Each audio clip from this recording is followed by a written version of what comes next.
Bonjour, ici Bégo raconte et je vous propose de vous raconter aujourd'hui une toute petite nouvelle d'Irène Nemirovsky, une écrivaine de langue française mais originaire russe, qui est née au début du XXe siècle, en 1903. Dans cette courte nouvelle, Irène Nemirovsky analyse cette émotion qui nous fait faire parfois des choses terribles, la peur. La nuit était si belle, si transparente, que le sommeil fuyait les habitants du village. Du bois proche venait un parfum de fraises. Les cœurs étaient tristes. C'était la guerre. Le village tremblait pour ses fils absents. Les nouvelles étaient mauvaises. Les hommes murmuraient. On n'a pas fini d'en voir.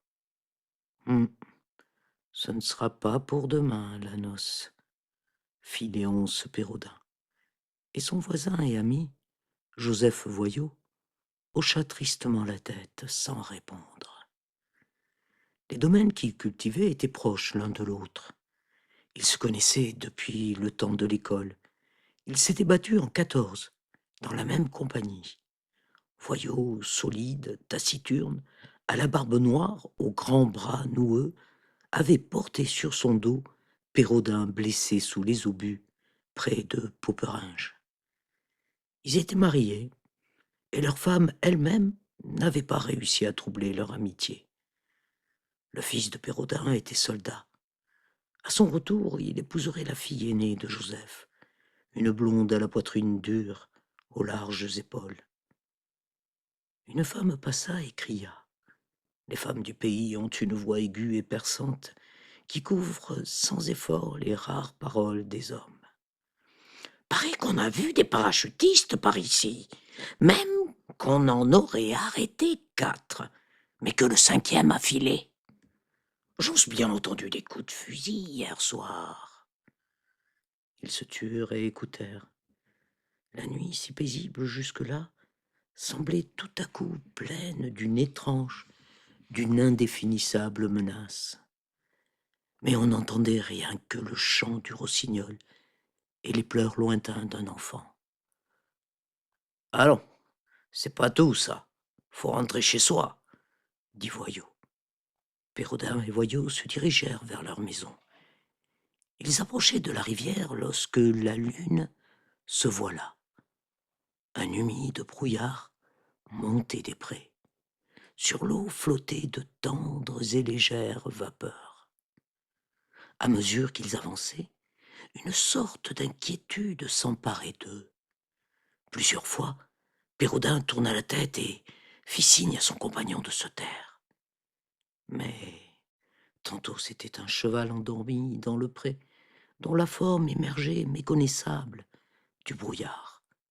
Tantôt un froissement de jonc au bord de la rivière. Jamais ils n'apercevaient ni n'entendaient autre chose. Et malgré tout, ils étaient troublés, pensifs, inquiets. Ils se taisaient. Ils avaient honte d'avouer leur peur. Au seuil de leur maison voisine, ils se séparèrent. Pérodin rentra chez lui. Il alla dans sa chambre et décrocha son fusil. Il veillerait cette nuit. S'il apercevait un ennemi, il n'irait pas chercher les gendarmes. Il saurait se défendre. Il descendit vers le pré, blanc, vaporeux, floconneux dans le brouillard, qui tremblait, éclairé par la lune. Il s'assit près de la haie qui séparait de la sienne la terre du Voyot. Il attendit. Les heures passaient. Bientôt, la courte nuit de mai s'achèverait. Un instant, le sommeil le saisit et, tout à coup, il tressaillit, s'éveillant en sursaut. Il avait distinctement entendu un bruit de pas, de l'autre côté de la haie. Quelqu'un montait de la rivière vers la maison de son ami. Quelqu'un qui marchait avec précaution, en retenant son souffle. Il écarta les branches et regarda. Le brouillard était si dense que tout d'abord, il ne vit rien. Seule une forme sombre apparut, puis se baissa et se tapit derrière les joncs. Il entendit le bruit d'une arme que l'on charge. Il épaula et fit feu. Un gémissement dans l'aube qui se levait. Une plainte horrible qu'il croyait reconnaître, qui lui glaçait le cœur. Il s'élança. Il courut vers les joncs. Il les écarta. Il trouva à terre son ami mourant, atteint d'une balle dans le ventre. Son fusil était tombé auprès de lui dans l'herbe. Tous deux avaient voulu guetter les parachutistes, atteindre l'ennemi. Il souleva la tête de Voyou, cria d'une voix enrouée. « T'es pas mort? Dis, réponds-moi! C'est moi, je suis là! C'est moi, le sacré Gouillon! L'imbécile qui a fait le coup! Réponds-moi, Joseph! Vieux! Regarde-moi! » Mais l'homme porta les mains à son ventre, avec une grimace douloureuse et suppliante, et sans un mot, il mourut.